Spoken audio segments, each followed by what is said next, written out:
Welcome, everyone. It's just a small little dramatic pause. Good afternoon, everyone. We're so excited to have you here today. I just wanted to make a couple of announcements. If you haven't already, please silence your phones for our instructor. And then I feel like a broken record, but then there are a few people that I don't recognize that I haven't seen in a little bit. So I'm going to go ahead and list a couple of classes that are upcoming. If you haven't already registered for them, or if you're didn't notice them in a catalog, you might be interested in considering taking those. On December the 3rd, we've got the 60 Years of Charlie Brown Christmas Special by Larry Hess. December the 4th is A Journey into Ecology by Dr. Rod Williams. And then on December 10th, we've got 3 women who helped build the Texas Panhandle. And that one is going to be located at the FiberMax location. And if any of you took the Goodman Gin course that we had out there in the tour, the area out there is lots of ample space. So that one gave us a chance to open up that classroom because it was previously closed. So I'm excited about our class today and introducing John Osborne. He's been the president and CEO of Lubbock Economic Development Alliance for over 15 years. He chaired the Texas Economic Development Council, Texas Travel Alliance, and Ports to Plains, and serves as the Workforce Solutions South Plains Board. A Dallas native, he holds degrees from West Texas A&M and multiple certifications. Help me welcome John. Thank you. And I noticed there's a couple surprised looks. I'm not Joey McGuire. I know that that's what was promoted for today, but I'm here to talk about the economy.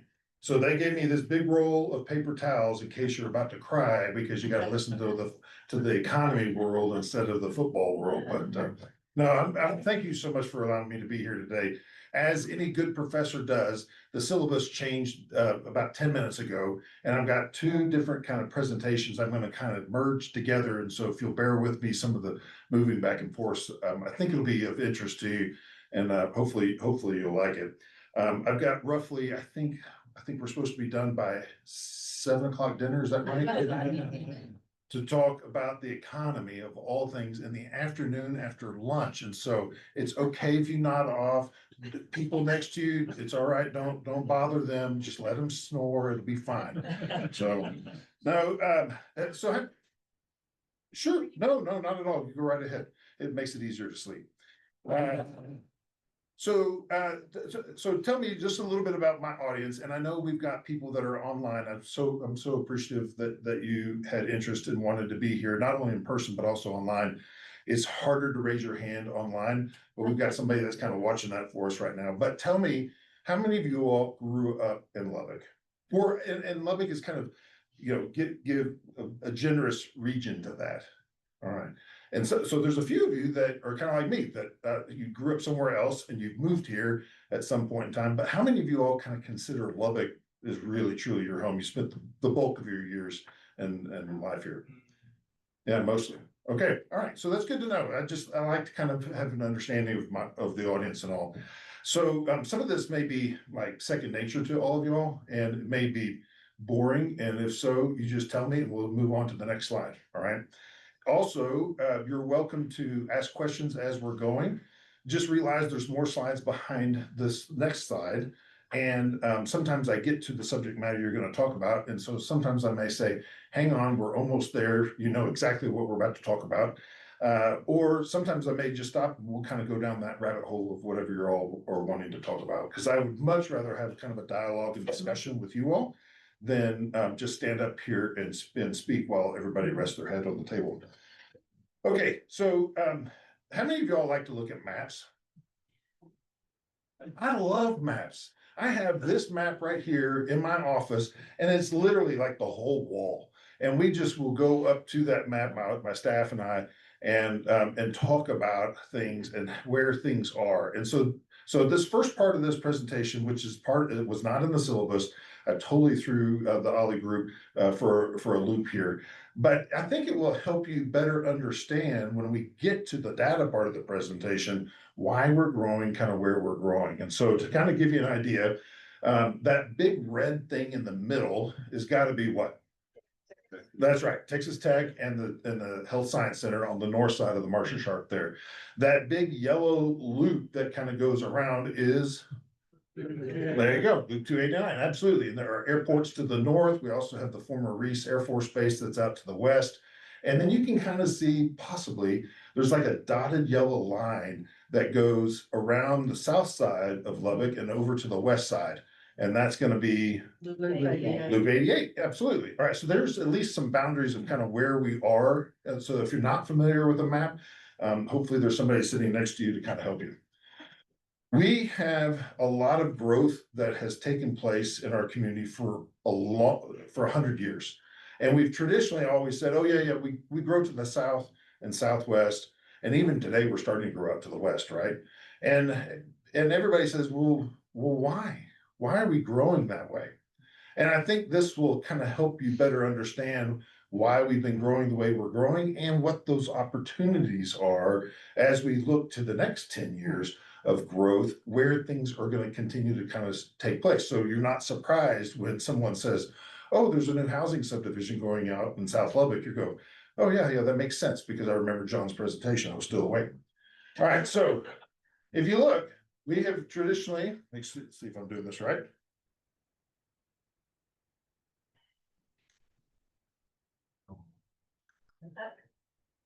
Yeah, we're stuck, but I could check this out.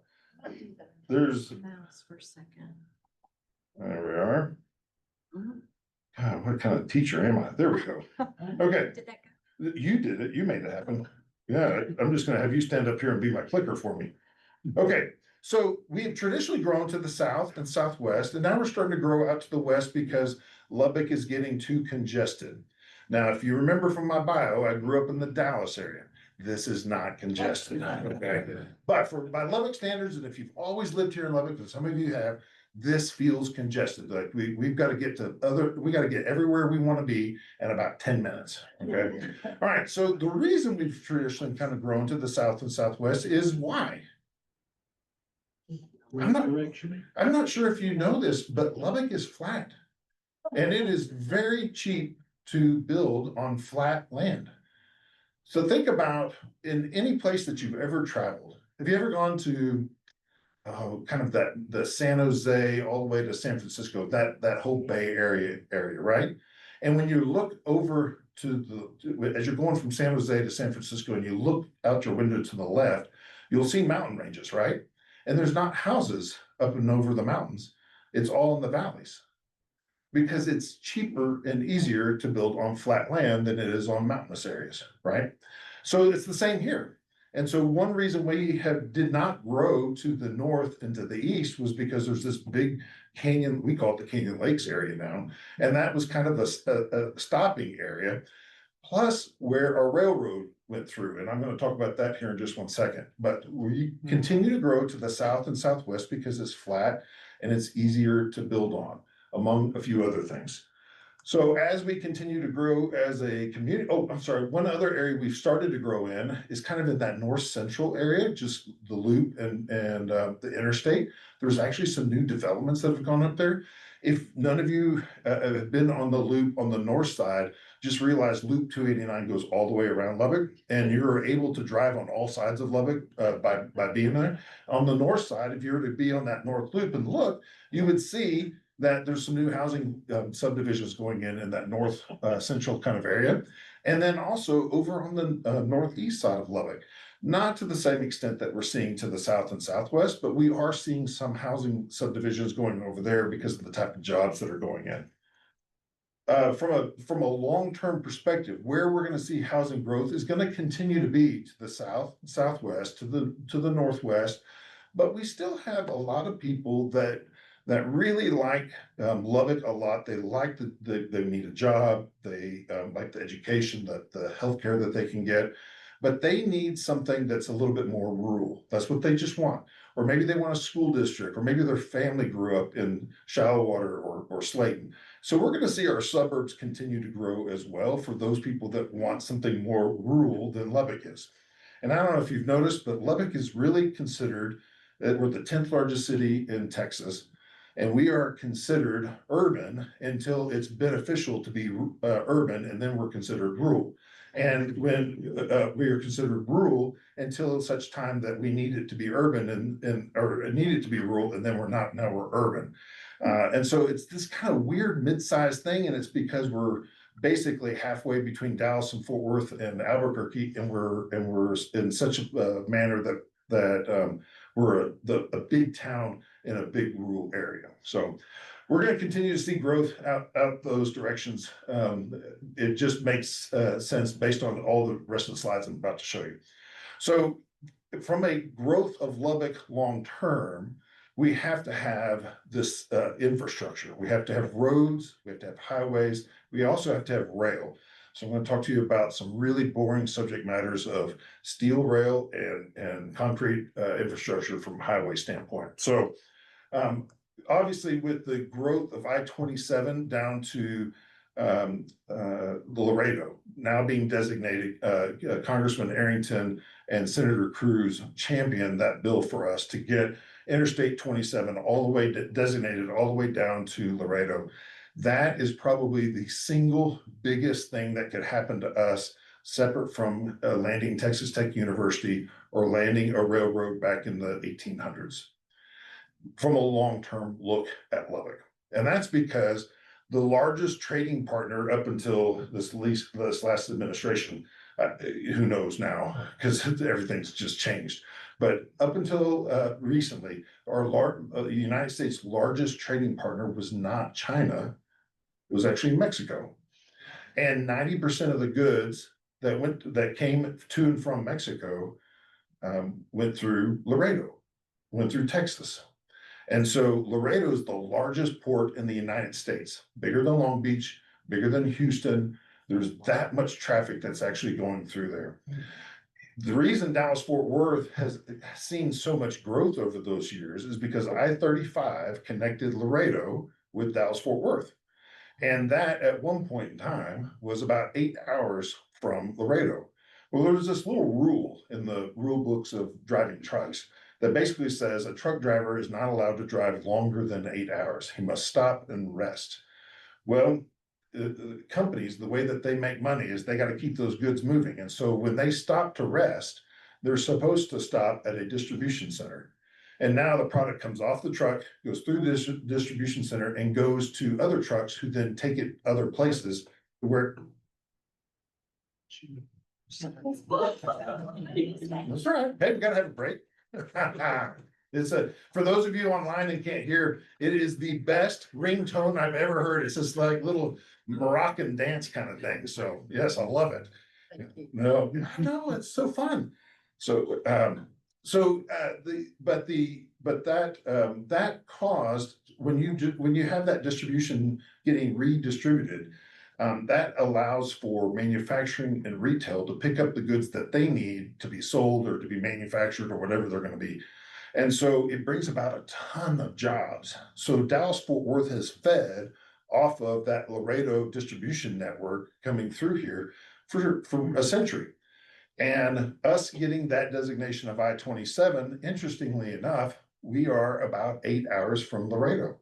So the opportunity from a long-term, the next 100 years growth, as that interstate's built out, will be our long-term future opportunity to grow this community, to grow this area of West Texas, especially the rural parts of South and West Texas. We do have a very significant highway network that comes in and around Lubbock, but we are currently building Loop 88, and we're kind of starting with this yellow area right there in the middle, in the south part of the map, and then we eventually will be building the orange area. I personally think TxDOT got the orange area on the very north side that attaches to the Clovis Highway. I feel like they got that wrong. I am hopeful that at some point in time they will fix that. Right now, that goes into what is eventually Regis Street that goes into the south side of the airport. In reality, they should take that on up to shallow water and then around to the north side of the airport up by New Deal, and then eventually around the other side. But as much as I call myself a czar, they don't make me one. So, but from a standpoint of the long-term ability to get our goods in and around our community, this Loop 88 is hugely important. It allows for not only the ability to just move around, you can live in one area, you can work in another, but it's also about getting the goods in and around and through Lubbock. So it's a great opportunity for us. We're going to see long-term industrial development, retail development, commercial development along the interstate, along the Loop 88. And then I think you're also going to start to see a lot more opportunities along the Clovis Highway, along the Slayton Highway, even the Idalou highways, starting to see some opportunities now. Because again, certain areas feel kind of congested. And so here's an opportunity. Here's an opportunity to be out that direction. The area along the interstate to the north is going to be a little bit more challenging because we've got an airport there, and there's certain, bless you, goodness, because there's an airport there, there's a lot of restrictions as you develop near an airport, but there's also a canyon lake area. It's not a lake, but it's where the stream of water goes through. So your terrain is a little different, and it makes for some challenging opportunities, but there's definitely some opportunities for retail development to take place up there, some smaller distribution centers and things of that nature. So I think we'll continue to see that taking place. One thing that I want to kind of want you to think about is backing up to this slide and thinking about where residents are growing. We don't necessarily want to put where residents are growing. We don't want to necessarily put our industrial development out here off of Loop 88 in the south and southwest side. I don't know about you all, but I really don't want to be near a quote unquote smokestack, an industrial area. I want those to be in an area where there's less and less people. And so as we kind of talk through these next few slides, think about the differences of the opportunities of growth and where we can make sure that we don't stop growth for either industrial or for housing, and what their needs are. Looking at the rail, many of you all know that you have to cross a railroad track periodically, and sometimes you even have to wait for a train to go on by, and it kind of surprises you because you don't see a ton of rail in the Lubbock area. We're actually served by the long haul operator, BNSF, that comes from Houston all the way through Slayton, through the center of town, goes out towards Clovis, but it also goes up to the north, up through New Deal and on up to Amarillo. And from a long haul perspective, they are much better at getting what they call unit trains, 110 cars, getting those unit trains of lots and lots of goods or lots and lots of grains and agricultural products from point A to point B on a long haul stretch, but are really terrible at serving an individual customer. And so they will bring those long haul goods here, and then they switch them to what they call a short line railroad. But from a long haul, they'll still do a little bit of switching. And so there is still a few opportunities, primarily up to the north of the airport, kind of in the New Deal area. There's a couple of real good opportunities for from industrial type developments to take place off the rail. But we also have a much harder to develop, but still opportunities kind of between Slayton and the southeast part of Lubbock, and actually just beyond the shallow water area. Those will take place probably longer term than the stuff that's going to the north, but ultimately getting, in fact, I think I've already, there we go. No, let's see, here we are. Getting into southeast Lubbock is the Plainsman Switching Company, also called we call it PICO.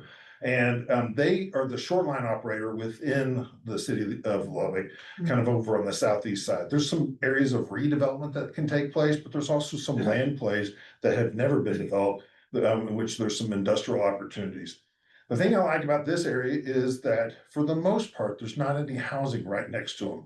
There is some housing over on the east side, but being right there where PICO is, there's a very few homes, and the homes that are there are actually, those people's houses are getting bought for really good money, and industrial projects are going in those areas, and those people are then having the ability to afford a different house somewhere else in our community. They're not just homeless or moving completely out of our community, they are finding other opportunities because they're getting good returns on their homes.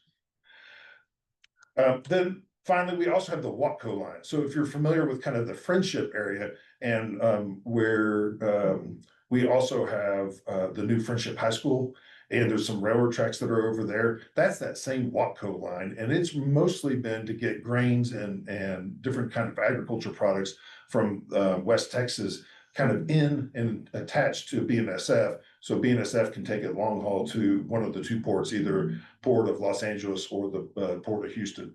And so there is some opportunities on that short line, kind of over in the Wolfworth area, but also over in the Reese area. And in reality, this green circle that's down by Wolfworth really should be a little bit further outside the loop, but it didn't fit on my map, so I moved it inside. All right, questions on any of that so far? Terribly boring.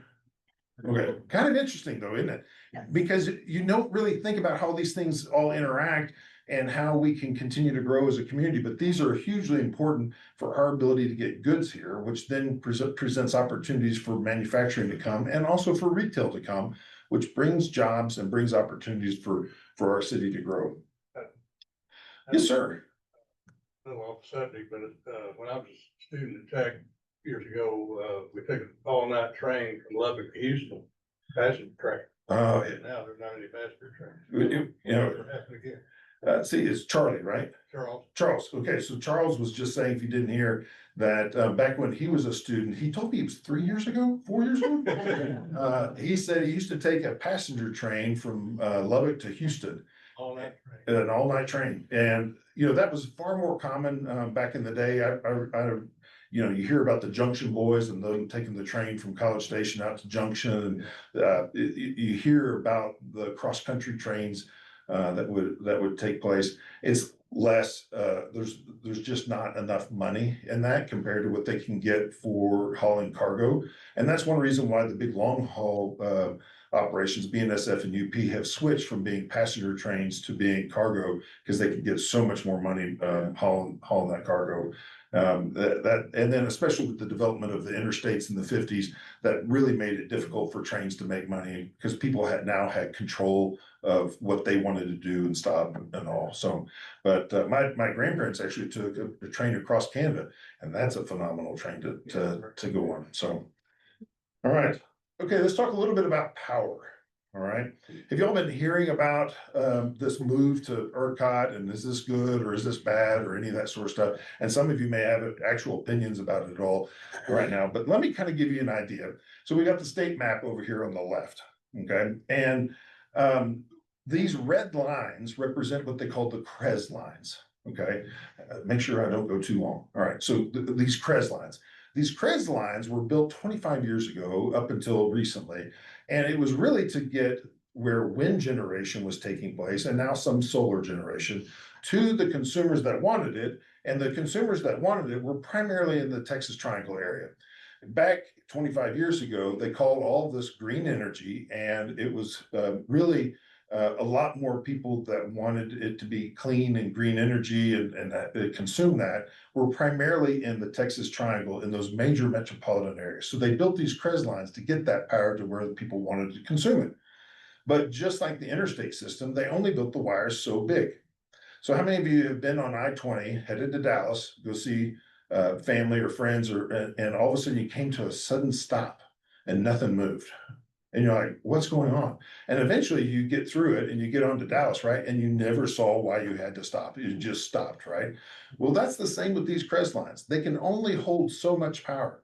So on a really hot, windy day, in which you would think naturally, okay, this is an opportunity to turn those wind turbines and to create some power for us power consuming individuals and companies. They're not turning. I can't tell you how many times I've taken video of a wind turbine, a whole field of them not turning, and it's super windy and it's super hot. And why?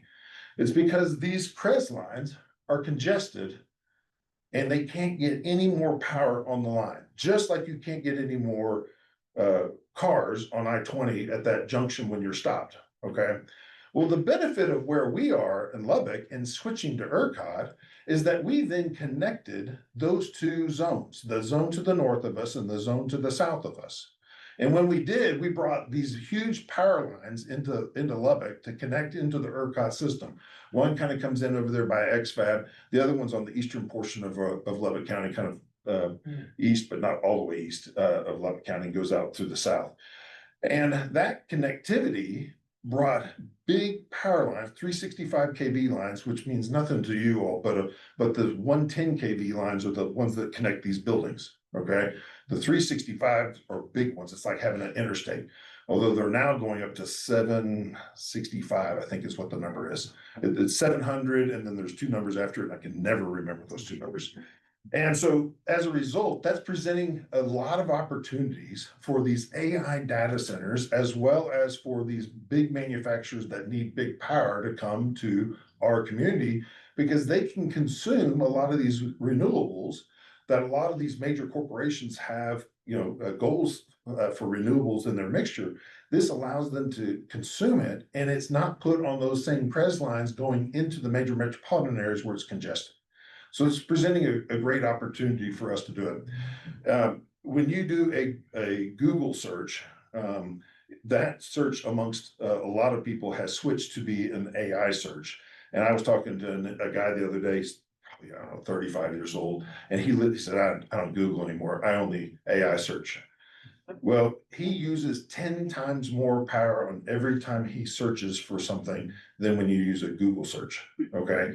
And it's because of how all the things need to connect, and it needs to tell what it's supposed to do.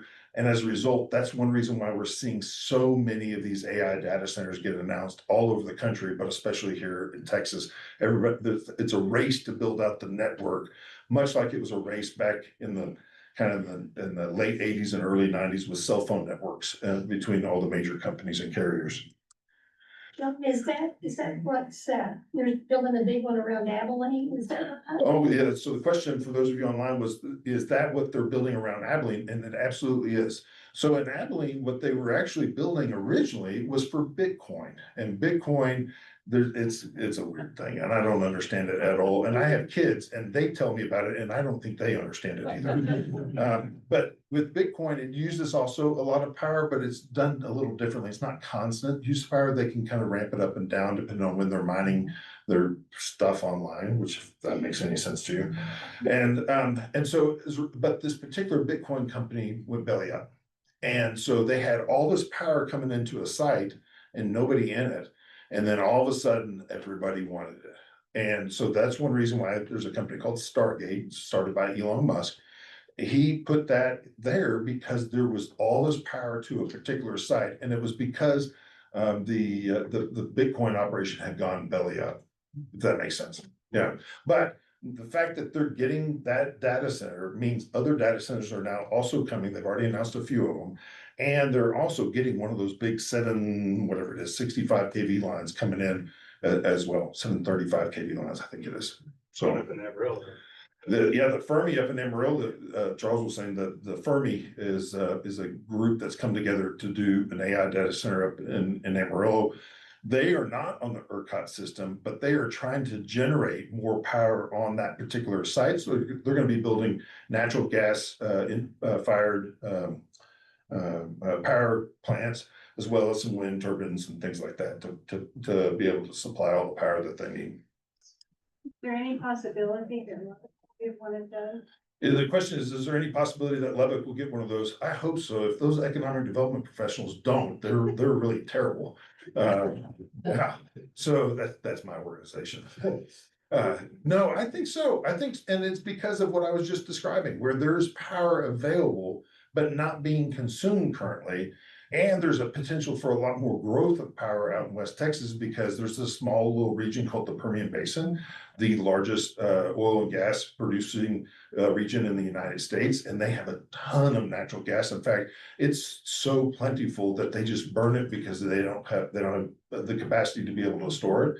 And there's these huge pipelines that come out of the Permian Basin to deliver that natural gas in other places, which then presents opportunities for growth from an actual power plant side. Okay, so a couple development things to be aware of, then I'm gonna switch to the presentation that we're supposed to do, and so I'm glad I still have four more hours to talk to you. Okay, I'm probably going way too slow. Many of you all have gone in and out of our international airport. That's obviously to the north of downtown, right there off the existing interstate. But many of you may not realize we actually have 3 other airports in our area. There's Reese, which you could take off from and land, and there are people that do. And there's also an executive airport that's kind of south, just slightly east of the Tahoka Highway. And that one has been growing. In fact, they've extended that runway. They've added some new private hangars down there. And then there's a Slate Municipal Airport that's over there. You don't put a really big building, tall building especially, or a wind tower or something like that at the end of your runway, because it makes it really hard for those pilots to land and dangerous for them. And so there are these zones where we have to watch kind of and be careful what we're putting around those particular areas. Secondly, as we mentioned, we're on the northern part of the Permian Basin. And while you and I are very familiar with pump jacks and we have no issue with them, we love them. They bring tons of money to Texas and even to Lubbock. There is a band of oil that goes from the kind of the northwest side of Lubbock to the eastern portion of Lubbock. And not everybody is used to it, nor does everybody want that next to their home. So again, one reason why we continue to grow with a population to the south and southwest is because it's away from that band of oil and all those pump jacks. Additionally, when you have a company that's not used to doing business in Texas, they get real nervous around pump jacks. They don't understand oil and gas rules in Texas. They don't understand oil and gas rules within the city limits, like in Lubbock. They don't understand easements that oil and gas needs, or even what surface rights are and what mineral rights are. And it causes them to have to ask a lot of questions. It delays the implementation of projects, and it also makes it to where it's easier to choose somewhere else. So when we're looking at where we're going to put a company, we have to be real cautious of that and be able to answer their questions. And so it makes development in that area not impossible, but does make it challenging. And then I don't know if you all knew, but there is a land area that's over again, the loop goes all the way around, and over on the eastern portion, right off of it, there's what they call the land application area for the city of Lubbock. And it's where they put a lot of their effluent. And so they've cleaned it to where it's allowed to go. But they land apply it and they grow hay with it, and then they feed hay to the animals and the such. But from what you can do with it, it's got an EPA permit on it, which basically Environmental Protection Agency permit, an EPA permit. It's got an EPA permit on it, and so as a result, you can't just develop it.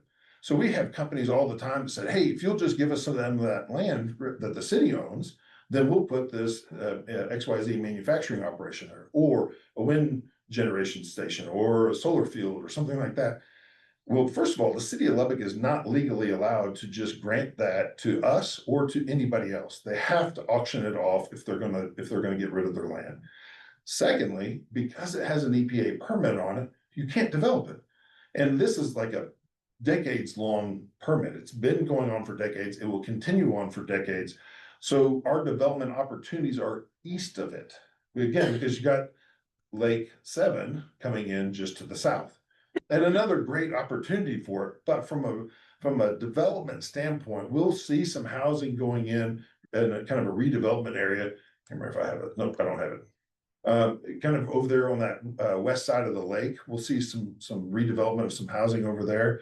It's going to be a great recreational lake, but what's best for us as a community is the fact that it's going to be producing about 10 to 12 million gallons of water a day for us. And to kind of put that in perspective, Lake Allen Henry can produce at the maximum 20 million gallons of water a day.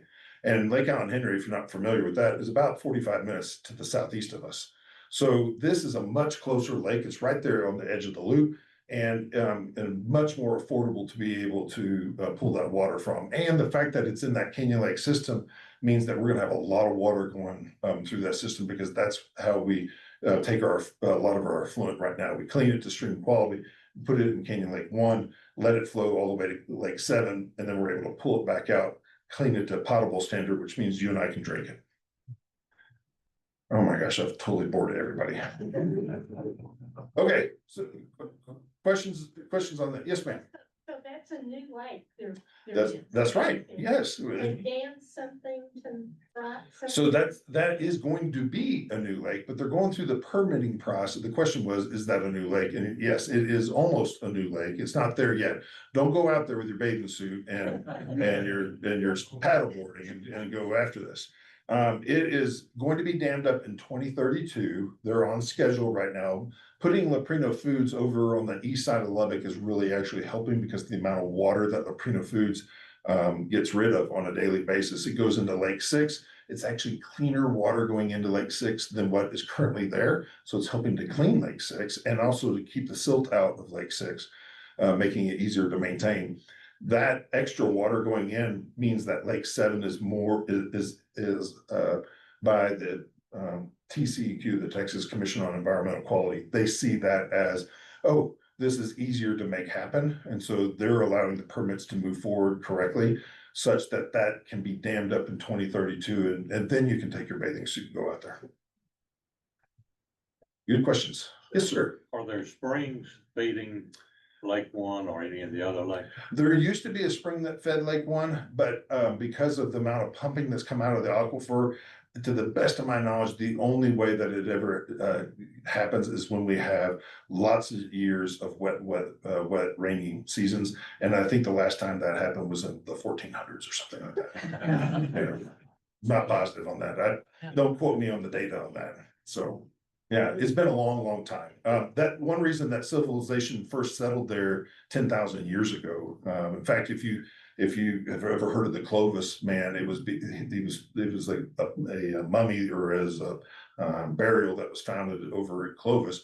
Well, had they found it in Lubbock first, they would have called it the Lubbock man, but it was the same civilization. It's just one was in Clovis and one was in Lubbock at the exact same time. And when we missed out on that little designation, but the reason it settled there was because it was a natural spring that had come out of the aquifer, but the aquifer levels were much higher at that point because we weren't pulling it out for agricultural reasons at that time. So, all right, good questions. Okay, anything else on this one before we switch to the real stuff? How am I doing on time? I've only counted 6 people asleep, so. And okay, well, I'm just gonna fast forward. This was from a presentation I did the other day, and ultimately it was there we go. There, now we're cooking. All right, and then yeah, perfect. Okay, and then I can't remember, he told me, but I can't remember how I had that little top part. So that part was from a presentation I did literally last week. And the more I've been thinking about these slides, the more I thought that might actually be decently interesting and get you to this place, which is all the data stuff. So if you really hate maps, but you love charts and numbers, this is your part of the presentation, okay? All right, so from a population standpoint, we continue to grow as a community. We are in the neighborhood of about 275,000 people in our city limits. Currently, we're about 330 or so, 335 in the county, and we do have good growth. Interestingly, literally within the last month, the Texas State Demographer has downgraded how fast Texas and Lubbock and many of other cities are going to grow over the next few decades. And I don't honestly know why. I think a little bit of it is policy. If you're going to not allow for immigration to come, legal or otherwise, to come into the United States or come into Texas, that's probably going to slow change, right? I think he's also looking at the birth rates and the fact that even though birth rates climbed just a little bit, they're not climbing to where we're replacing people. They're just better than when it was really terrible during the Gen X years. And so I think it's kind of a combination of things. I do also think that the economy is playing a little bit into it in the sense that if your housing interest rates are super high, no matter where you go, it's not just here, it's everywhere. Then that makes it real hard. Yes, you can get your house sold, hopefully, but you may not be able to purchase in the new area that you move to. And so, yes, while some people are leaving various states, it may be that other people are going to those states, so it makes it more difficult to swap those houses. Therefore, our immigration from other states is being, the migration, I think is what they call that, that is being slowed. So these numbers here, from a population growth standpoint, used to be significantly higher. Texas, for the example, was like at 48%. I think we were at 38%. And that was all the way up until October 1st. And then October 1st, everybody decided to downgrade all that stuff. And now I'm having to report numbers I don't really like. But the point is, by 2060, there'll be 400,000 people in our county. Now, I don't know about you, but did you ever envision that? It's a little bit mind-boggling, isn't it? I mean, it's a little hard to kind of think, that's a big city. I remember my parents telling me that Austin was about 500,000 people back in the late 80s. And I don't know what they are today. I haven't looked it up. They've had significant growth since then. But to be that size, us, Lubbock, we're rural, right? Again, until we're not, and then we're urban. Okay, so I think it's kind of a interesting situation looking forward. Do we have the water to support that kind of population? So the question was, do we have water to support that kind of population? And we absolutely do. We have plenty of water. We need the network to make sure we can get the water from where it is to where we want to drink it. And so having Lake 7 come online is really helping us bridge a very inexpensive way, in the whole scheme of things, inexpensive way to get a bunch of water. And it's also maximizing the reuse of water. And nobody wants to talk about it, nobody wants to think about it, but I can promise you they're cleaning it to a certain standard. And that's one reason why they put it into the lakes, for the sun to destroy any other bacteria that might be in it. And then they clean it again as it comes out of Lake 7. But if we didn't reuse that water, it would go downstream to the Gulf, or some other city would use it, okay? So somebody's gonna use it, or it's just gonna go straight to the Gulf and the fishes are gonna get to enjoy it. All right, and so having that lake here to capture that water and bring it back out is a smart play in an arid state. And then secondly, and then I'll come to your question right over here. Secondly, there is a significant amount of water rights that Lubbock has purchased over decades ago, long before I was here. And it's generally, the bigger water source is actually up north of Amarillo versus over kind of west of Muleshoe. Those are the two underground aquifers.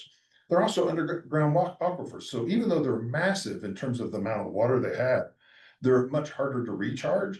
So we want to use as much as possible the lake waters that we have. Lake Meredith is a little bit salty, but we blend it with all these other lakes and use as much of it as possible, because it's just going to evaporate if we don't use it. Whereas the water that's underground could stay there for the long term in case it didn't rain for a couple of years, like we've seen happen, right? And so, but the challenge there is that I'm sure there's multiples, but think of it this way: there's one big pipeline coming from the area to the north coming to Lubbock, and there's a second pipeline needed as we double in size. So that's an expense that we have to decide, when are we going to do that? The longer we wait, the more expensive it'll be.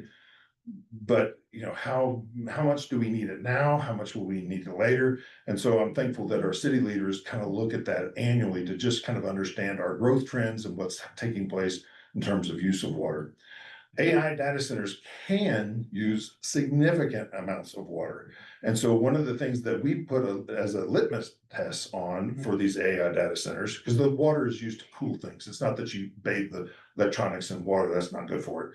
But to cool them, you need a lot of water, or you need a lot of air conditioning, which takes a lot of power, and therefore the power generation sites are using a lot of water. But nevertheless, what we have done is we've looked at it and said, if you're using this amount of water or less, then we're interested. If you're using this amount of water and more, then this is just not the place. There's other places in the United States that can attract you and go after you. But water is a precious resource for us. Yes, sir. Oh, well, I was in that graph, it was 30 years ago that we acquired 100-year waters. That was the kind of the headlines. Yes, sir. Which means we have a 70-year water supply. if we acquired 100 30 years ago. Now we have Eh, 70 years. And then I look at that, you know, and 2020 to 2060 is 4 years, 40 years. So that's a long time. The number I've heard, and maybe someone has said that before, 400,000 people is as many people as Lubbock could provide water for. Do we have any upper limit on that? Do we think, I mean, are we gonna go through that number and continue up, or is that kind of where we're gonna stabilize? Does anybody have a sense? All right, so great questions. Lots of correct data, but incorrect verbiage. And all right, so I'm gonna repeat the question and then I'm gonna correct it if that's all right. Good. Okay, so the question was related to the fact that Lubbock recently has actually published that they had 100 years of water. And that, this is what the question was, 100 years of water, and that was in the neighborhood of 20, 30 years ago. And then you start looking out 40 years well, this chart shows us there's 70 years, so that means we only have 30 years left. Then the second half of that question is related to, there's been rumors that 400 was the most that we could handle from a population standpoint. So there been some tests that have looked at it? Okay, so all your numbers are accurate, but the verbiage is slightly different. It's not 100 years of water. It is 100-year water plan. Okay, so what they do is they model, and the difference here, hear me out. The difference here is that they model out the growth of Lubbock over the next 100 years. And they have these, if we grow moderate, if we grow slow, if we grow fast, and they model out, this is what we should look like 100 years from now. And we still have enough water to be able to handle us in 100 years. Or For whatever that's supposed to look like, both high 100 years. for 100 years. We have It can't be infinite. We know that. totally agree, can't be infinite. But that's one reason why we continue to develop water resources such as Lake 7, which was part of their 100-year water plan.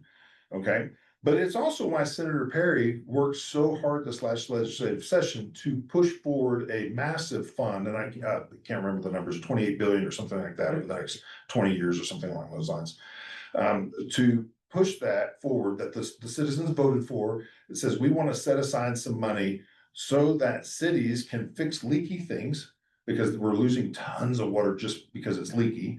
And then secondly, to work in a regional nature to develop water plans for the area. So rather than Wolfforth have to have their own water plan, and Lubbock have their own water plan, and Slayton have their own water plan, can the three of them work together along with others? Can they work together to develop a plan that meets the needs of everyone so that everyone can grow? And I'm thankful that the state voted in favor of it. That's going to create new water resources for us, as well as transmission systems to get water from point A to point B where the water needs to be consumed and where the water is. So I think ultimately there's been lots of people, even back in the 70s, that said, how are we going to make sure that in 2070 we have enough water? And they developed this 100-year water plan that remains a 100-year water plan, because they continue to look at the next 100 years I think they do it about every 5 to 10 years or something like that, based on how our population and communities are growing. All right, good question. Okay, so one thing that's helping us grow is our educational pipeline. Charles, when you were graduating from Tech in 2010, there was about 28,000 students with them. All right, just that one university. Doesn't include the Health Science Center, that doesn't include Wayland Baptist, Lubbock Christian. But today they have 42,000 students. All right, so that just volume of growth, many of them want to remain in Lubbock afterwards. And so we continue to see about 15 to 16,000 graduates every single year looking to remain in our community. On the very best of years, we're producing about 3,000 jobs, 2 to 3,000 jobs. Not every one of those needs a higher degree. Many of them only need degrees that, or not even a degree, or maybe only a high school degree. And so we are producing more graduates than we can consume as a city. And that's what I tell companies, is that when you come here, you have access to those graduates, engineering graduates, business graduates, all the types of people that you need to come to work for you, along with South Plains College and all the technical school graduates that they're producing, as well as all of our high schools and all the technical education kids that are coming out of it. And so there's lots of opportunities to grow, but it makes us remain a very young city. So Lubbock is listed on this bottom chart. We are one of the youngest cities in Texas, at average age of about 32 years old. We have, as a state, grown and increased in age pretty rapidly over the last few years because of the migration of people coming into our community. A lot of retirees not wanting to be in the state that they're in. They don't want to pay those taxes, or they love the opportunities here. Maybe their kids moved here and they're moving in as well. We are getting some of those retirees over the last few years, but Texas is getting at a little higher rate. So this is basically, we show that we have a lot more millennials. There's very few people compared to the nation of retirees that are at risk of retiring. Interestingly enough, this chart doesn't distinguish it, but you and I may retire and then we just keep working. We just find another job, we start another company, we take another gig. Maybe we were working part-time, but we just enjoy working. This is the kind of the culture that we have here. We like the little extra money for traveling and going to games and stuff like that. And so the retirement risk is decently low, but it is also that many of them are able to retire young from one job and continue to work. Now, this is I know this is really hard to read, and it's really less about the numbers because we haven't fixed that on the chart to where it's not microscopic, but more about what those lines mean. So this is your Caucasian, your non-Hispanic white population is in the blue line. The non-Hispanic black is in the orange line. The Hispanic line is kind of a gray line that looks like it's trending upward. And then your non-Hispanic Asian line is the purple line down there at the bottom.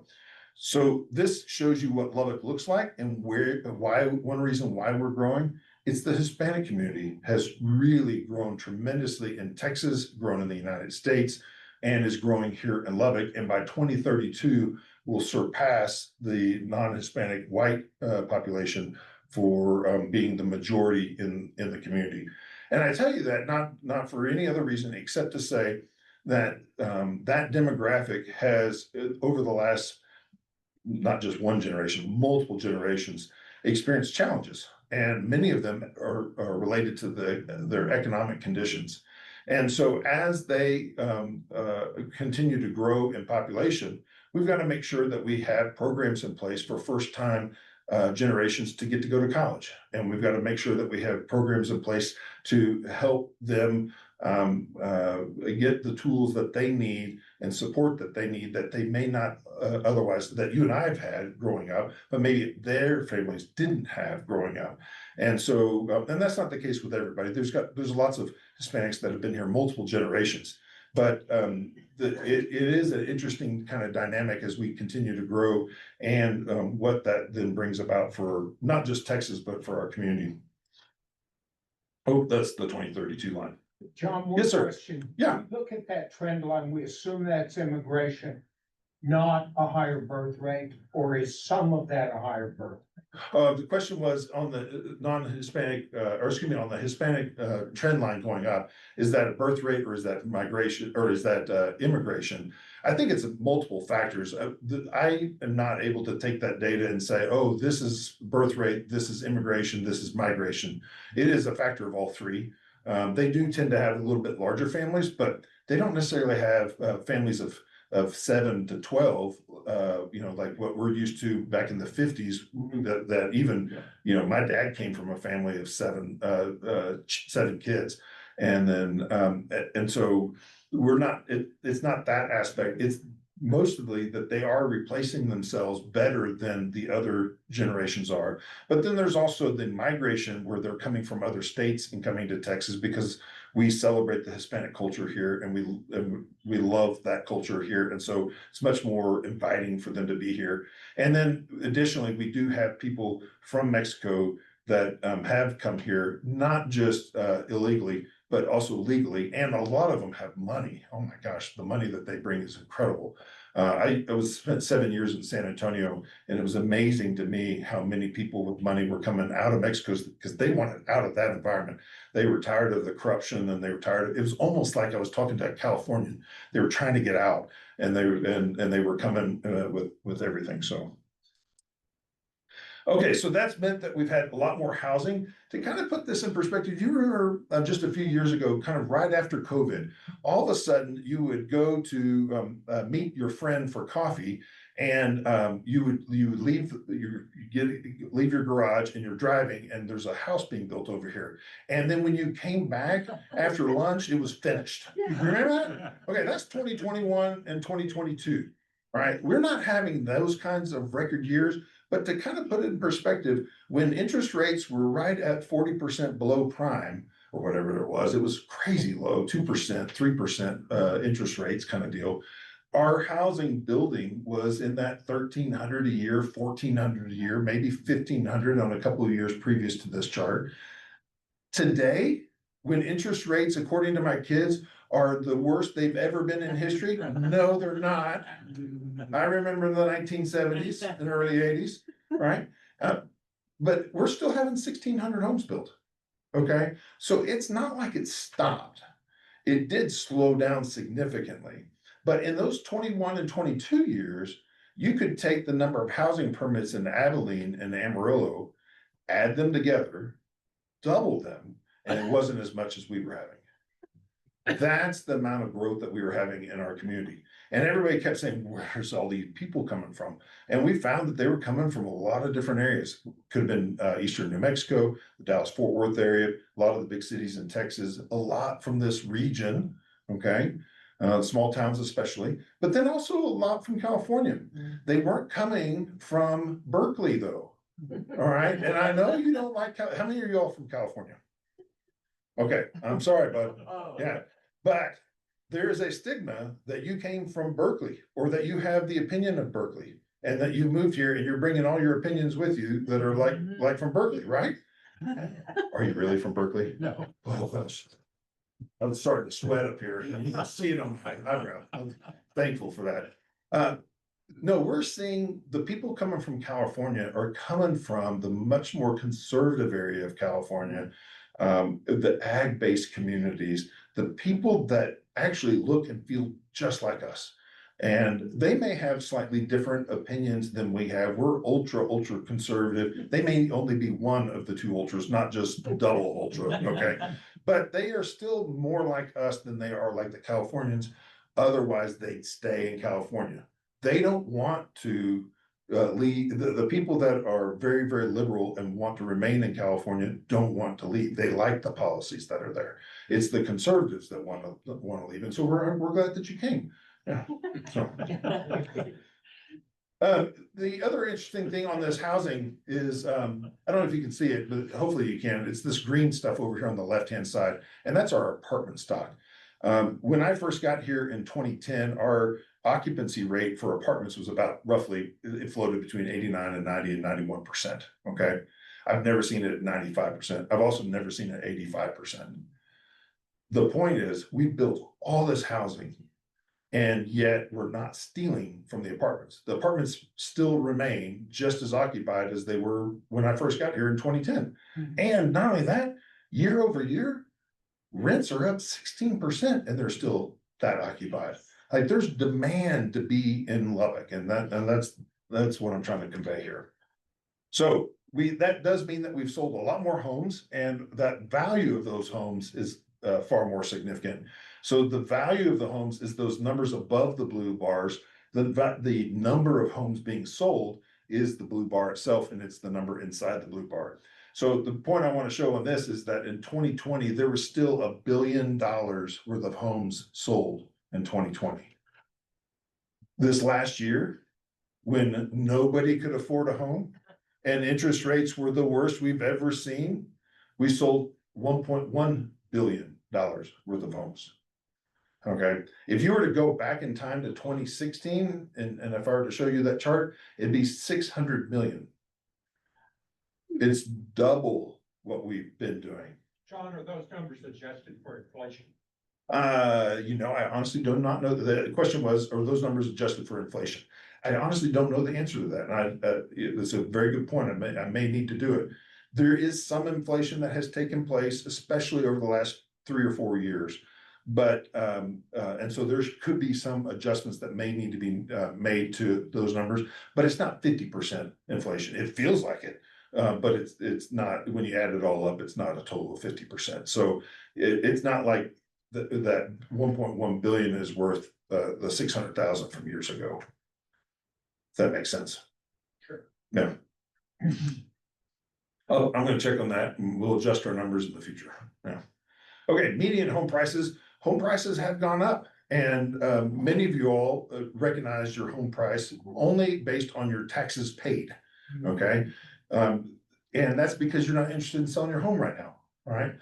We don't want to be in an area where home prices are going down.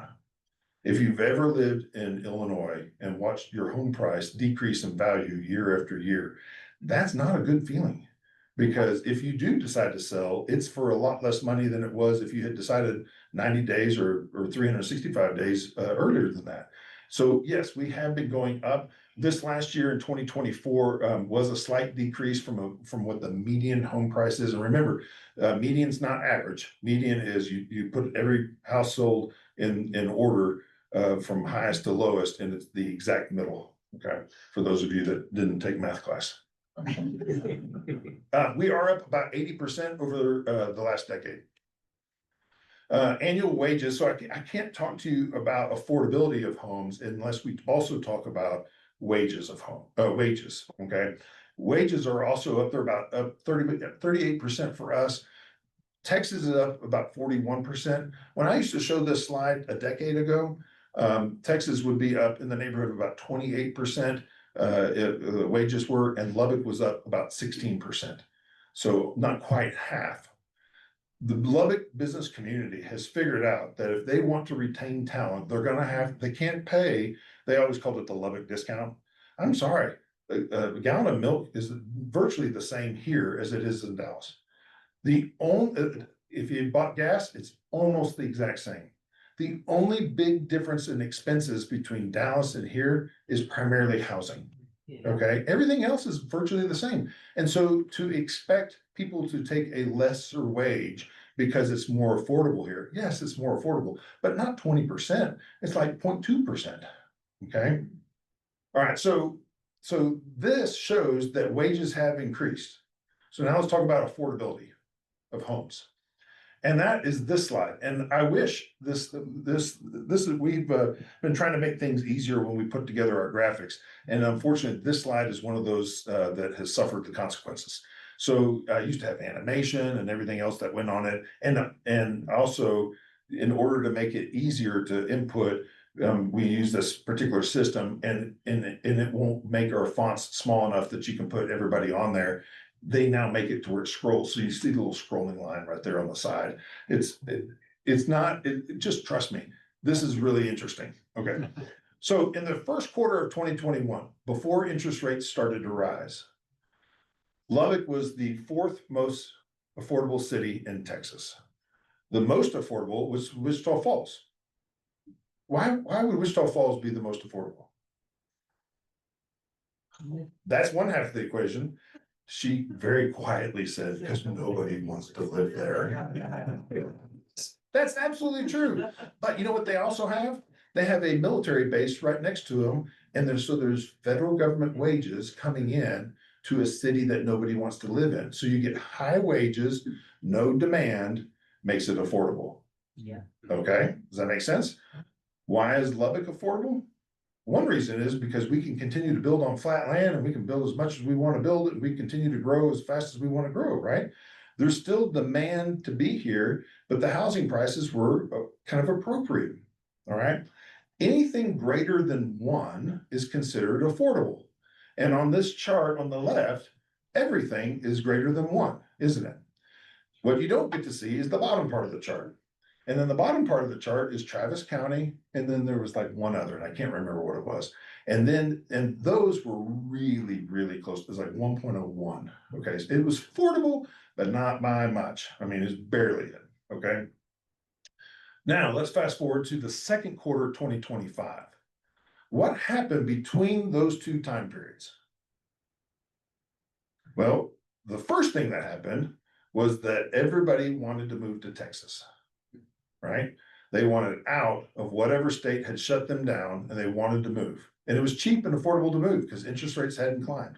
And the federal government gave them bazillions of dollars to be able to go do whatever they wanted to do. They were willing to spend.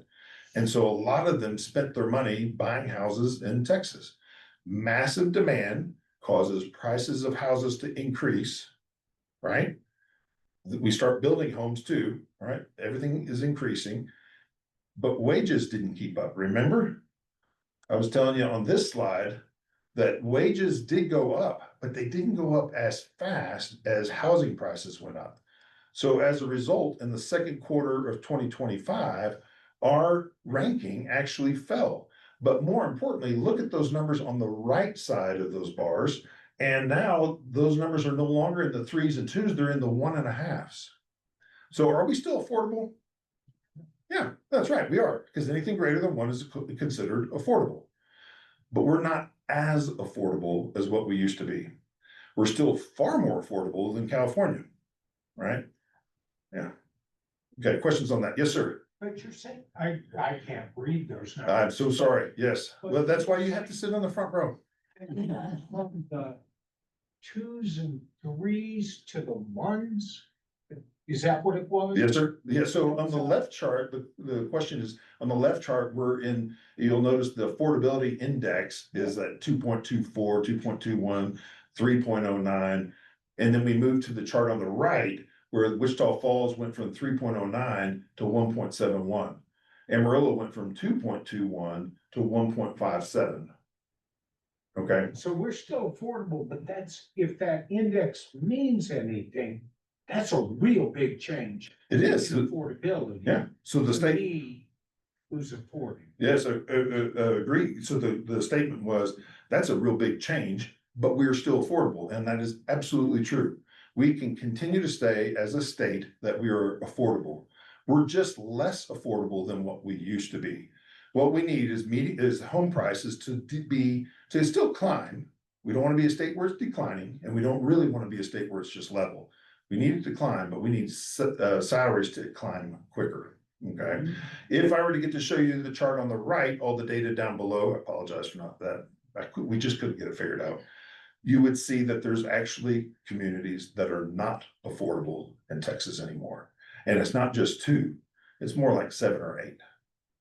Okay. And so we are still affordable as a state. And Texas went from, as a whole, we went from 1.71 to 1.16 as a state.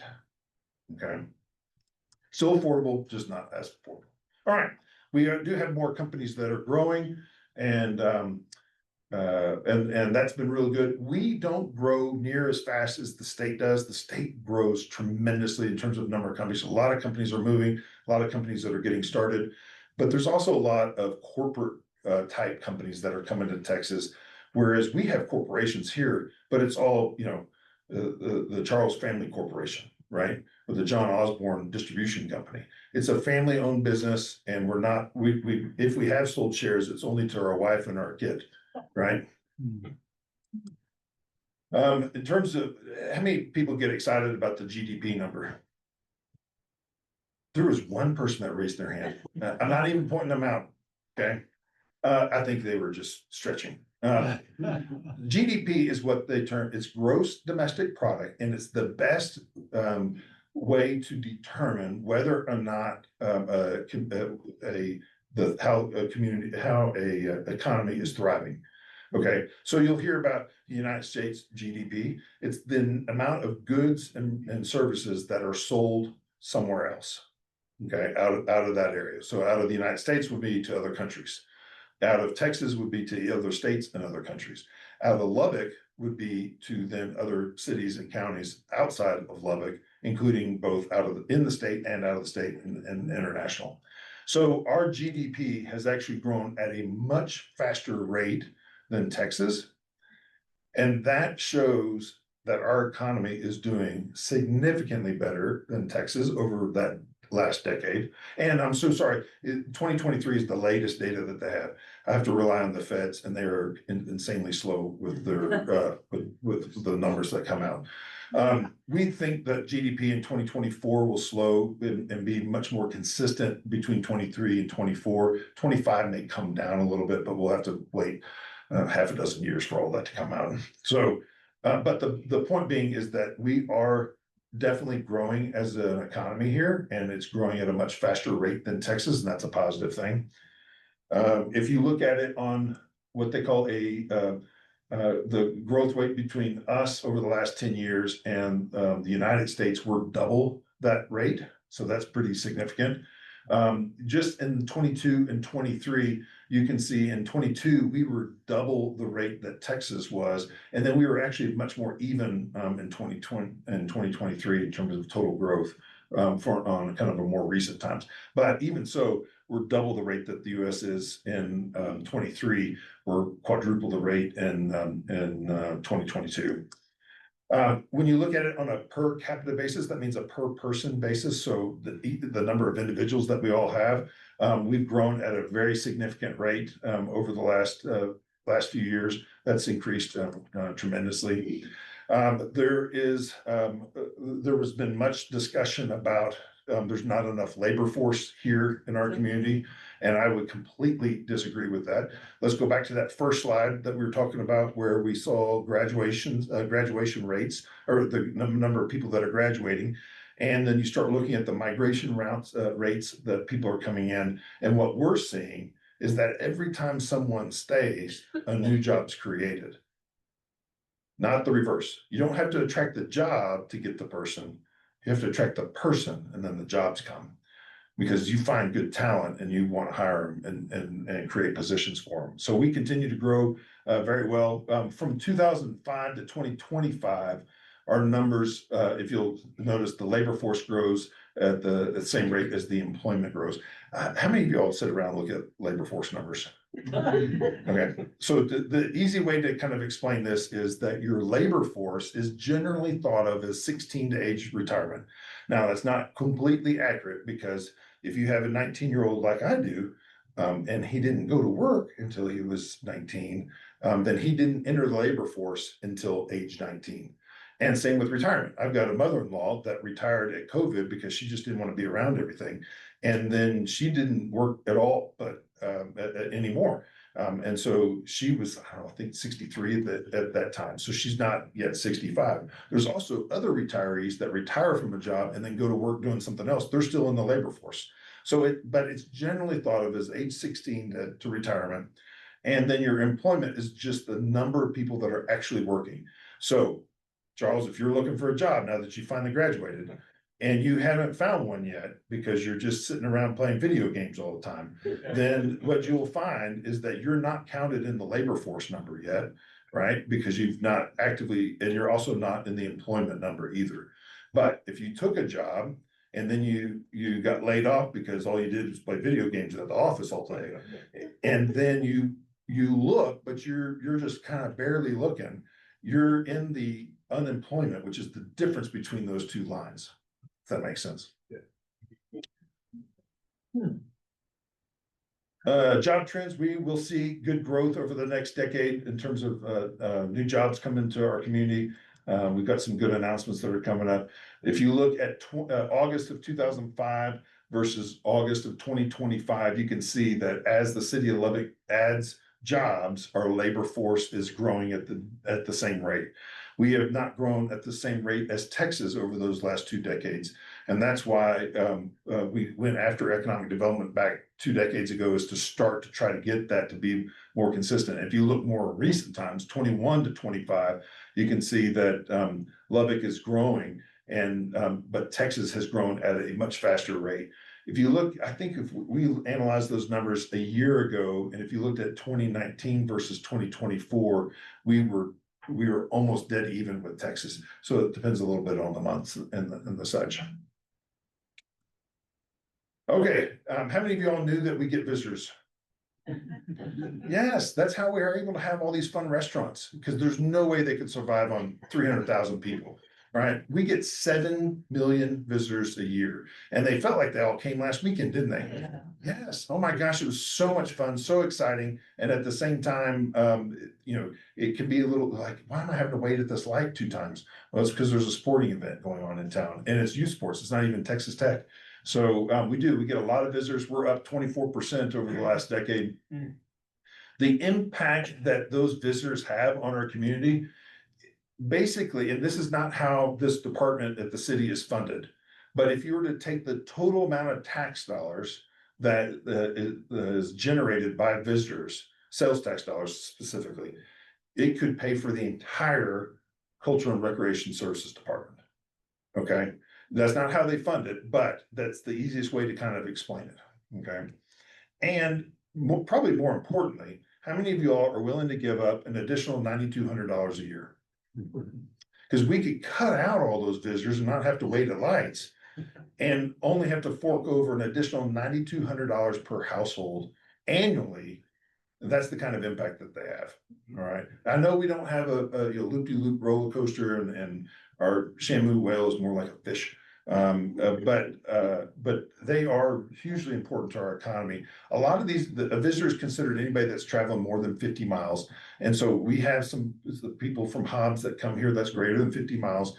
And so they're coming here, they are considered a visitor. You may not consider them a visitor, but I do. All right. And but someone from shallow water is not considered a visitor. Okay. And many of them will come for the day. Many of them will come for multiple nights, or one night or multiple nights. Our Hobbs friends, when they come here, they come and oftentimes will spend the night. They take in a show, they do some fun things. They may get a wellness check, but they also are going to get retail services and goods and things like that they want to see friends and go out to eat and all.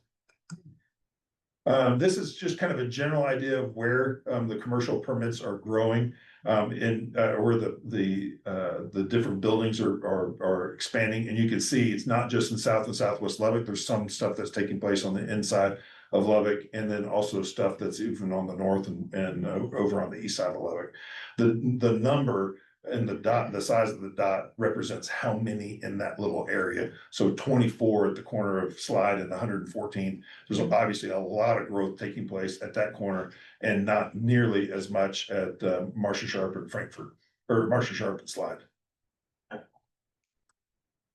In terms of gross sales, those are up and continue. We see that the spending, that bump that took place in 2021 has continued, but slightly declined over the last few years. There was a big jump between what we were doing and where we are now.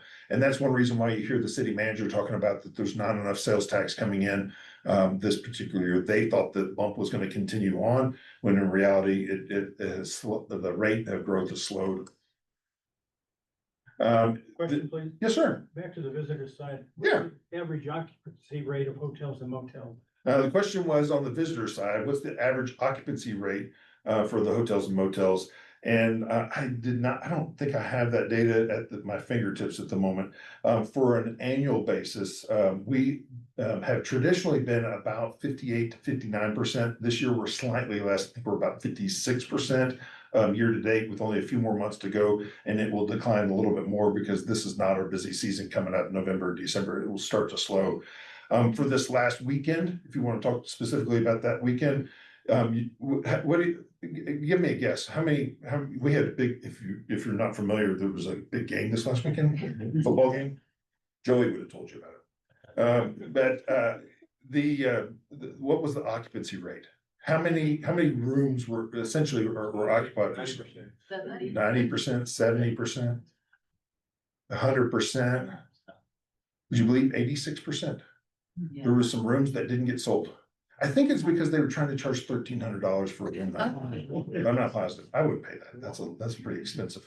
But overall for the year, I think we're trending right now about 56% or 57%, but it will come down once we finish out the full year.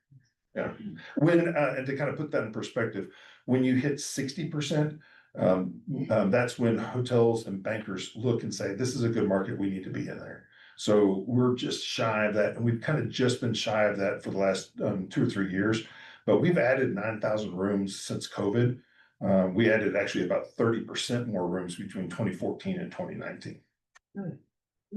Okay, so this chart here is that we export obviously a lot of goods. The bulk of those goods are agriculture goods.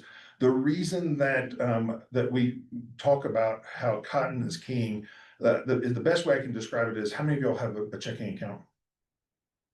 Okay, how many of you have a savings account? Right. If you were to transfer money from your savings account to your checking account, did your economy grow? No, right? No, you just changed the pot that it was in, right? The only way to grow your personal economy is to put money in one of those two accounts, right? It's the same concept for a city. And the reason we thrive as a community is we sell a whole lot of things somewhere else. We sell education to students, and that brings in state tax dollars. It also brings in parents' dollars, and it brings in kids' dollars, and it brings in their future dollars too, because they come and they spend not only everything they have, they spend stuff that they don't have, right? Yeah. And then healthcare, we get a lot of medical money that comes in, not only by the person, but by the insurance, and also by the state and the national governments. Then you also have agriculture. And you have, and in reality, cotton is king. And we sell all of that cotton somewhere else, because nobody takes locally that cotton and says, oh, I'm going to make a pair of jeans out of it. Right? We used to have that over in Littlefield till that went away probably 15 years ago, right? But if it doesn't rain correctly, or the temperature's not just right, or we have a bad freeze one day at the wrong time of year, the value of the opportunity to produce goes down. Secondly, if China or Brazil or one of these other cotton producing countries all of a sudden overproduces cotton, that price comes down. And now it doesn't matter if we had a bumper crop in terms of rain and sunshine, it affects the price. And both those two factors affect the value of the cotton that's going to be coming in. So you look in 2022 and the conditions were amazing. And we heard it from our farmers, and they couldn't spend that money fast enough. They bought pickups, they bought new tractors, they fixed things. They reinvested in their land, they bought new land and invested in their equipment, things like that. But in 2023, if I'm not mistaken, I think it rained 6 drops that year and none of it was on my yard. Okay. Yeah. Yeah. So you can see the real difference there. And if you think about your personal economy, your checking account and savings account, that's the exact same as our city. Okay. When we sell stuff somewhere else, it's the exact same as Texas. It's the exact same as the United States. Okay. That's the simple way to kind of look at it. Just a quick question. Yes, sir. I'm very surprised at the size of the machinery exports. Yeah. Those Yeah. are 60% of the ag in dollars. What are some of the what's the machinery? I didn't know we Yeah. So made stuff like that. we do. We actually. So the big question was on the slide on the left side of the slide. Machinery is 60% of the value of the agricultural products for 2023. Now that's not the case in 2022 because the ag products were even greater. Now machinery was probably big, but not as big as 2023 as 2020 as the ag products. But nevertheless, the big question: why? Who's doing that? And yes, so remember, Lubbock is a big city, and there's actually in our total workforce we have in the neighborhood of about 100 and I think it's about 160,000 people in our workforce. I'll tell you exactly.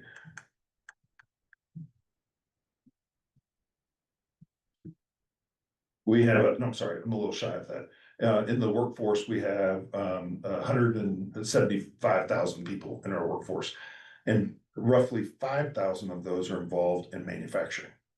Okay, now some of it's food manufacturing, some of it's machinery manufacturing. There's a lot of different types of manufacturing that's going on. But the people that are making products, have any of you heard of Simflow? Okay, All right, great family-owned company, the Pickerings, the granddad actually started it. The dad was a part of it, and now the son owns it, Troy. Fantastic family, good Lubbock people, and they make machinery. And it's pumps, and we are the pump capital of the world because we have figured out that there's water underground primarily is what we're making pumps for, less for less for oil purposes, but there is some. We make a lot of those pumps and we sell them all over the world. A lot of Troy's are actually, a lot of his pumps are actually on those oil derricks that are actually out in the ocean. And in the Gulf of Mexico. So he sells them everywhere. And my glasses right here, these were made in Lubbock. And it's a company called Arbor Eyewear. And I did buy them. They didn't give them to me for free.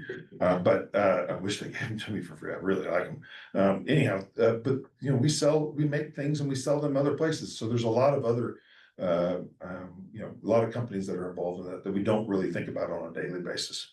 If you drive up and down the interstate, you'll see, Simmons Pumps and obviously Simflow, and you even get up to New Deal, and there's some pump companies that are up there as well. Sales tax, recent announcements, Plant Ag Systems is scheduled to break ground next year. That's a hydroponics facility. It's going to be about 13 million square feet of greenhouse space. That to kind of put that in perspective, the mall is about 1 million square feet. So it's about 13 malls that are in hydroponics. They're going to be producing lettuce, tomatoes, and strawberries. We are a net exporter as the United States in food and grains, right? But we are a net importer of fruits and vegetables. We don't make near enough. And this COVID thing really made us worry that someone, actually even China, made us worry that somebody could affect our food supply. And so a lot of manufacturers are coming in to do these hydroponics type facilities. It basically takes that water and puts it in rain gutters and then grows those things in rain gutters, is the best way I can describe it. And then it uses every ounce of that water most effectively. This thing is so cool because of how they tie it to technology. Then I'll come to your question. They tie it to technology. There'll be a barcode on every one of those plants, and you can barcode it and know how many times it was touched, when it was picked, what the chemical makeup of it is, if there was fertilizer applied to it or any pesticides, and the date that the best date for you to utilize it. The other best part about it is how many of you all love tomatoes? And not the Osborne household. I mean, we like salsa, but we need it to be in that form. But if you love good tomatoes, and then you go to Mexico and you actually eat a tomato that was picked much closer to when it was supposed to be, you say, this is even a better tomato than I've ever had, right? And that is what this is. This allows them to pick it much closer to when it can be consumed. Because it's closer to the environment that it needs to. They'll be distributing in a 10-hour radius, around 10 to 12-hour radius around Lubbock. So down to Houston, over to Phoenix, up to Denver, Dallas, all that. Yes, ma'am. All right, they used to have a lot of those plants right outside of Fort Davis. Mhm. And they've all disappeared. So the big question to me was they've had a lot of these types of facilities out in Fort Davis, and those facilities have disappeared. Well, the facilities Yeah, there. the facility, the building itself is there, but the company has gone belly up. I think hydroponics has come a long way since it really started happening in the 80s. In this merging of the technology with it. So now when there's a romaine lettuce recall, you don't have to recall every single thing of romaine lettuce across the United States. You can basically say, no, we know based on all this data that this lettuce is A-okay, or this is where the problem was, and we can recall it just specific to that. Luke. Outside the loop or. Oh, where's it gonna locate? Is that what you asked? Yes, it's gonna locate over on the east side of Lubbock, over by where Loprino Foods is. Okay. And so, yeah, and if you haven't been by Loprino, you need to go by. I don't have it on this slide because I've talked about it so much and then I forget some people have never seen it. It is about an 870,000 square foot facility, cheese manufacturing facility. How many of you all like pizza? Yeah. Okay. So if you have eaten Pizza Hut, Papa John's, Domino's, or Little Caesars, you've had their cheese. They are the exclusive provider of mozzarella to those four. Oh, that's right. Yes, they came and talked to the OLLI group. Yes, I totally forgot about that. They're fantastic operation. We got a chance to work with them to bring them over. And so they're producing a lot of cheese there. Yes, ma'am. When will that be open? They're starting construction in early 2026. And with 2 million square foot hydroponic facilities, they're eventually gonna grow it to 13 over time. But it'll take them, I think it was in the neighborhood of about 15 months to get those greenhouses built. Yeah, not all 13, but the first two, yes. That's gonna bring 936 jobs to the area. Yeah, through all of it being built, yes, absolutely, 936 jobs is what she mentioned, so.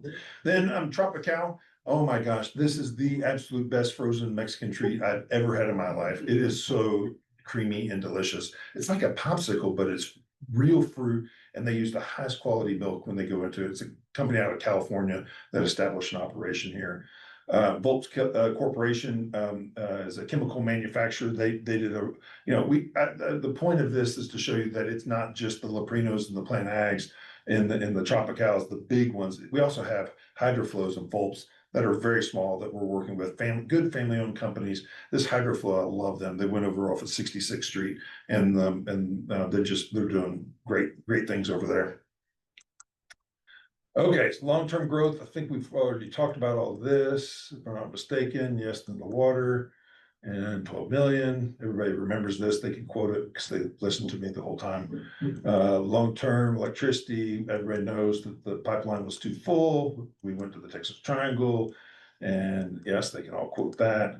And so all in all, we are a phenomenal place to grow a business, and it's still one of the most affordable places to be. We have a long-term good projection for our community. Are there challenges? Yes, but where is there not a challenge in a community? So we like where people put us in terms of rankings and how we've kind of developed as a city. One thing I did fail to mention about population growth and this younger generation, which includes like my kids. I've got one in grad school, I've got one in college, and I've got one in high school, sophomore in high school. And that generation doesn't do it like you and I did, where we found a job and then we found a place to live. Like, where's my job gonna be? And then I gotta find the school district I wanna be in, and then I have to find a house in that school district, and that was the order that everything happened, right? And sometimes a doctor, like if you had this kind of weird, you had a third leg or something and you needed a specialized doctor or something, that might come in and play into it a little bit, but for the most part, it was the other order, right? Not this generation. This generation basically chooses where they want to live before they choose where they want to work. And I can't tell you how many times I've had an exit interview with a staff member and said, hey, where are you leaving me? And he goes, I'm going to Dallas or wherever. And, oh, okay, who are you gonna go work for? He goes, I don't know. What? You're just stopping and like the paycheck stops? Like, this is the last day you get paid by me. Yeah, we'll figure it out. Yeah, or that, or yeah, mom, totally agree. Mother or daddy would pay for it, maybe grandparents. Yeah. So the thing that has been really hugely important to our community, how many of y'all have ever ridden a bike or even like to ride bikes? Right. Okay. How many have ridden a bike in a bike lane? Okay. Yeah, only a couple. All right, yeah, California, right? You're supposed to. You can only ride bikes and bike lanes. Yeah, they outlaw cars. Bike lanes are hugely important to this generation. I live on an acre lot, and because my wife grew up in the country and she wanted a bigger place. My kids love to take the dog not outside to the backyard where there's plenty of room to run, but instead to the dog park. Right, my dog doesn't like other dogs. Why are you taking them to the dog park? Well, it's to socialize. For you or for them? Yeah, right? Okay, so even though you and I are not gonna take our dog to the dog park, there is a generation that's what they want. And if we're going to have a future in our community, we have to constantly be looking and investing in this next generation. And I don't think we have to cater to them per se, but we do have to do things that enable them to want to choose to be here. Otherwise, I'm sorry to say, but we'll end up like Dickens or Spur. All right, and so there is a lot of times you're gonna see stuff that city government or county government is doing, and you think, what in the world are they doing? And if you'll just think back to that crazy presentation that guy from Lita did, and think, well, maybe it's because of this next generation. All right, it's not always the case. Sometimes it's just pure craziness. All right, but I think what we're doing as a community over the last decade, where we remain friendly to the people that are already here, that have been vested decades in our community, but we've also thought about the future and how can we make sure that we enable ourselves to grow and enable opportunities for our kids and our grandkids to want to be here. I think that's how we make sure that we have a water plan for 100 years, because we are still a community, if that makes sense. So, okay, I've left 16, no, I'm over. Holy cow, how did I do that? So, no, I'm sorry, you can't ask any questions. Yeah, that was pretty smart of me, wasn't it? Yeah. Oh my gosh, yes. All right. Thanks for your time, and if you need to leave, I totally understand. Please feel free to. But if you have questions, I'm happy to stay and answer them for you. Yes, sir. Yeah, federal programs are issued to county and city governments based on population. When a certain population is reached and a grant is withdrawn, are we approaching anything that is going to reduce grants from the federal government as we get to the 300,000 level? Yeah, it's a great question. The question was related to, oftentimes your population basis is the number of your population determines whether you're eligible for a grant or not. And so, at some point in time, we become ineligible for a particular grant that we've been receiving. I honestly, I know we get as a community a tremendous number of grants from the federal and state governments and the such, and probably some that are not enough in certain categories. I don't know that there's a particular threshold that we're about to hit that's going to eliminate all grants from us by any stretch of the means. It may actually make it to where there's eligibility for some grants that we used to not be eligible for, because now the systems are much more complicated and expensive to put in. And so I think there's a little bit of trade-offs that are there. I've not heard the city government talk at all about, golly, I hope we don't get to 340. Or 350 or something like that. If we get to 350, we're gonna lose this big chunk of change. I've not heard that issue at all. Good questions. Yes, ma'am. You were talking about catering to the next generation and everything. I live downtown and a lot. Oh, wonderful. Yes, and it is not accessible for people in wheelchairs. And everybody tells me it's grandfathered in, they won't change a lot of things. And to me, that's not forward thinking. So the nice lady here on the second row, I might add, said that she lives downtown, which I'm very excited about, because we've been trying to revitalize downtown. We've been bringing a lot of new residents opportunities downtown, including new places to eat and shop and all. But the issue for her is that from people that are in wheelchairs, it's far harder to get around downtown. It's almost impossible. Absolutely. There's a couple steps that even I'm walking have had trouble with. But it's very challenging for people in wheelchairs or people that can't take steps very easily to get around downtown. And would the city government be making any changes to that? It'll be interesting to see how they design Broadway. So Broadway it was under that last bond election that I think was maybe about roughly 13 months ago. In January, February time period, yes, and they're going to be doing it kind of phased it in so that it's trying to not be nearly as impactful on the businesses like 19th Street was with TxDOT. Yeah, but I have not seen the design layout for Broadway to be able to comment specifically on the handicapped accessible. It would be nice if they did, but it's also only one street. Like this bond election was not for Main and 13th and go on and go on. And so from a grandfathered in, yes, that is the case. It is that way. As they build out new, they know better. And so they put in some of those things. It's almost impossible for somebody in a wheelchair to get to the courthouse. It is, it's impossible for the people in wheelchairs to get to the courthouse. I They agree. did build a front ramp, but it's the streets that are the problem. Yeah, they did build a front ramp, but it's easier to get on the streets. I think what it mostly means is that you need to marry a younger man to carry it. I guess that was probably not the most appropriate thing for me to say. I apologize. Charlie. Everything lately about I-27 expansion, is there anything new going on, like which direction are they going, first, south? Oh, yeah, so the question was, I haven't heard anything lately about I-27. This last summer, we actually had a ribbon cutting where we unveiled the I-27 that was actually built in 2006. But it was built to interstate standard, but could only be called highway at that time because it was not designated. So that was basically about the interstate used to stop at the South Loop. And from there on, it was the highway, all right? And so the next 4.5 miles is now actual interstate. Multiple things are happening right now. They're actually in the planning and engineering phase to take it to Tahoka. And they, if you'll notice, there's kind of a break at the moment between where the South Loop is going to, the 88 Loop 88 is going to intersect with interstate, and they're figuring that intersection out as well. And then additionally, both the Lubbock TxDOT district and the Amarillo TxDOT district have all gotten together and are now, as they've got a plan to change the signs. So exit 1 used to be 50th Street. Just north of the loop, right? That is now no longer going to be exit 1. It's going to be exit 456 or whatever the number is.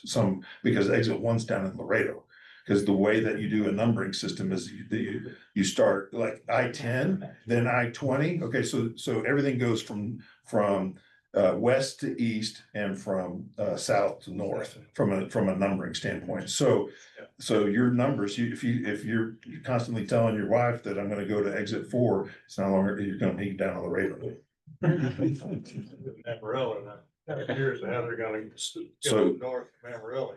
Amarillo right now goes downtown Amarillo. Yeah, it does. They're building a loop system right now in Amarillo. They're getting their first loop. We're getting our second. Thank you all very much for being here. I apologize for running late. Yes, I love the classes. But the other thing that they're doing in Amarillo is that it will eventually go up to Dumas, then it splits and it goes to Dalhart and over to Texline, Clayton, Raton. That's all interstate. And New Mexico might have the first I-27 across the entire state before anybody else does, because it's already 4-lane divided through there. And then it also goes from Dumas straight north to Stratford, and then it'll stop at the state line that's up there in Texas. We wish that we got in Oklahoma, but we just kind of forgot about it actually. But they've got plans that are kind of going in that direction. But what the easiest thing to do from a development standpoint is to figure out your cities first. How am I going to get in and around the city? And then you connect them, because the connecting part is actually pretty easy. When you're going through rural country, it's much simpler than when you're trying to do it around a city. So, somebody else had a question right over here. Yes, ma'am. You were talking about downtown development. What is this deal with the event center and the Mahon Library and? Yeah, so the Mahon Library is a very, very large library, even by today's standards. But it's still a good library. Yes. It's not nearly as utilized as it was back, 50 years ago. And so the event center is trying to be, so there's the event center that was probably talked about today on social media that's going to go out on North University. That's the county's event center that they passed that bond back in 2018 to bond the hotel occupancy tax to do. The city is trying to make the civic center more conducive to get bigger and bigger events to town. We can no longer host FFA. It's too large for us. And so we need more space in our civic center to be able to do it. We also have, everybody wants to use the civic center. And so if you needed to have multiple events, you couldn't, because it's just not conducive to it. So there's a conversation of how do we do it? And that has not been figured out yet. They know about how much space is needed, but they don't know how they're going to fit that jigsaw puzzle piece together, because they're bound by those roads and they only have that space. So there's no guarantee it's gonna go on the library. And there's no guarantee it's gonna not be on the library, if that makes sense. They're still working through all that. There's still plenty of time to have your conversation with the councilperson. 5,000 Friends of the Library members that will be absolutely laying down around the bulldozer if you try to touch that. library. Totally understand, and, We love our library. oh, yes, I totally understand, but no, It's almost $300,000 a year from the basement of that library that goes to the city. And I do not believe any other organization in town gives the city money, certainly not at that level. yeah. Well, there's no decision that's been made. They're trying to figure it out. So they're having the conversation right now. Figure it out. Sure. Yes, ma'am. Here they're listening. That's silly, that serious question. Sure. Is Lubbock position itself in order to attract a Trader Joe's? Okay, so the question. So the question was, how does Lubbock position itself to attract a Trader Joe's? And then quickly was added on to and a Buc-ee's. So if you're not familiar with Buc-ee's, Buc-ee's is the big gas station convenience store that sells a tremendous amount of stuff. Both those are retail operations, and retail looks at how many eyeballs are gonna see my stuff. And how much are they spending? How much are they willing to get rid of in terms of their wallet? And right now, we are not quite at that level. I think we're gonna get there over the course of decades and time as we continue to grow and. So Amarillo is affected by I-40. Now, I-40 going through, Okay. if you'll notice, Buc-ee's is not over on the Southwest Loop. Buc-ee's is on I-40. They also don't have a Trader Joe's in Amarillo, so they're not the size yet to be able to get one. So I know that there's definitely a lot of attempts right now, especially by some of our retail developers. Graco Real Estate, if you've ever seen their signs, Graco Real Estate does a lot of retail development, and they have been actively going after all the types of companies that everybody asked me about. But at the moment, we're not quite there from both the number of people seeing it, which is both your residents and your visitors, and also the amount of money you're willing to give up in order to get one. From a every day I'm gonna shop at Trader Joe's. Yeah. Yeah, she said she'd give her entire paycheck every day. Something that was close to that. Yes, sir. Earlier you mentioned Luprino. I Yes. just wondered, beginning, almost we've heard that they would produce 1 million pounds of cheese a day. Have they reached that? Is everything going smoothly? The question was on Luprino, that from day one, we've heard that they're gonna produce 1 million pounds of cheese a day, and or have they reached that level, and is everything going smoothly? They've not quite reached that level. I think that they are at 6 million pounds of milk a day, which is they are gonna grow that to 8. So if they don't have the milk coming in, they're sure not producing the cheese on the other end. And so they're not quite at full production yet, but they're ramping up. And I do know that they anticipate being there soon. Like not 5 years, like in less than a year kind of thing. Not maybe by the end of this year, but within a year. And things have gone very smoothly from the community side of things. But and so every time I talk to Luprino, I said, "Hey, are you liking everything?" And they always are very careful to say, "We're having our challenges, but it's not because of the community." When you build a $1 billion cheese plant that has 300 miles of stainless steel pipe, and you're trying to handle 1.5 million gallons of water and 8 million pounds of milk a day, it's complicated. And it's not like you just go hook the fire hose up to the outside and you're good.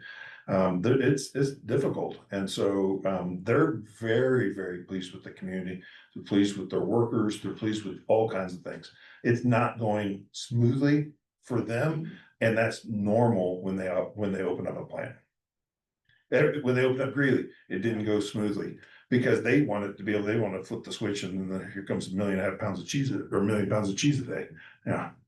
Are the dairies in this area benefiting from? Are the dairies in this area benefiting? Absolutely. So it takes 125,000 cows a day to produce the amount of milk that they need.